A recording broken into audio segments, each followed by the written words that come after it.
प्राचीन भारत में एक शक्तिशाली राज्य था जहां राजा विक्रमादित्य का शासन था। वे बहादुर और न्यायप्रिय थे, पर उनकी एक कमजोरी थी, अधूरा रहस्य।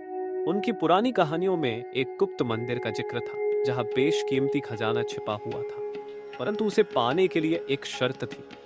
जो भी खजाने की खोज करेगा उसे 3 चुनौतियों का सामना करना पड़ेगा। राजा विक्रमादित्य ने सुना कि खजाना उनके पूर्वजों का है जो पीढ़ियों से सुरक्षित रखा गया है। उन्होंने निश्चय किया कि वे इस रहस्य को सुलझाकर खजाने को अपने राज्य में वापस लाएंगे। उन्होंने अपने सबसे विश्वास पात्र योद्धा और राजगुरु को अपने साथ लिया और गुप्त मंदिर की यात्रा पर निकल पड़े।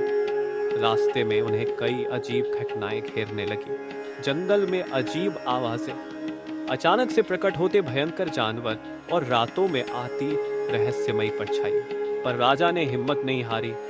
मंदिर के द्वार पर पहुंचते ही उनके सामने पहली चुनौती प्रकट हुई। एक भयंकर राक्षस जो मंदिर का रक्षक था। राक्षस ने राजा से कहा, अगर तुम खजाने तक पहुंचाना चाहते हो तो पहले मुझे पराजित करो। राजा और राक्षस के बीच भयंकर युद्ध हुआ। राजा ने अपनी तलवार से कई चोटें लगाई, परंतु राक्षस बहुत शक्तिशाली था। तभी राजगुरु ने राजा को मंत्र दिया, जिससे राजा को अद्वितीय शक्ति मिली और उन्होंने राक्षस को पराजित कर दिया। दूसरी चुनौती थी एक विशाल भूलभुलैया जिसमें कोई भी घुसता तो वापस नहीं लौटता। राजगुरु ने राजा को चेतावनी दी कि वे एक बार भी दिशा से भटके तो कभी बाहर नहीं निकल पाएंगे। उन्होंने धैर्य पूर्वक और ध्यान पूर्वक चलते हुए इस भूल भुलैया को पार किया, परंतु उन्हें एक ऐसा राज मिला जिसने उनकी यात्रा को और भी खतरनाक बना दिया।